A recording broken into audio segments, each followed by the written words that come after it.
26 September release করছে রক্তবীজ 2। রক্তবীজ 1-এ তোমরা রক্তবীজ 1-কে প্রচন্ড ভালোবাসা দিয়েছিলে, সেখান থেকেই রক্তবীজ 2-এর আবার আগমন। এবং সেখানে মনির আলমের ওই ছোট্ট ওইটুকু চরিত্র এবং গোবিন্দ দাঁত মাঝে না ওই একটা গান আর তার সাথে ছোট্ট একটা ক্যামিও লাস্টে, সেখান থেকে তোমরা অনেক ভালোবাসা পেয়েছি আমি। সেখান থেকেই রক্তবীজ 2-এর শুরু আর সেখান থেকেই মনির আলমের জন্ম। তো আশা করবো অবশ্যই তোমরা রক্তবীজ 2 সিনেমা হলে যাবে এবং প্রত্যেকে রক্তবীজ 2-কে প্রচুর ভালোবাসা দেবে। কি দেবে? Thank you so much. এবার আরো এখানে নাচ গান হবে, তোমাদের আছে, আমরা এখানে এত এন্টারটেইন করবো, তোমাদের জয়েন করতে হবে, করবে তো? আমরা করবো না, আমাদের শুধু একা তোমরা আসো তো, চলো জমিয়ে দিই কিছু করে। আমি একটু রিকোয়েস্ট করবো অঙ্কুশ দা এবং কৌশলী দিকে একটু দিওয়ানা বানাইছে পারফরম্যান্সে দেখতে চাই।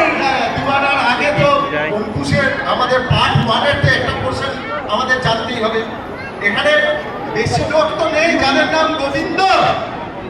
কাদের নাম গোবিন্দ দেখে একটু আচ্ছা হয়ে যায় একবার সিগনেচারটা হয়ে যায় গানটা। একবার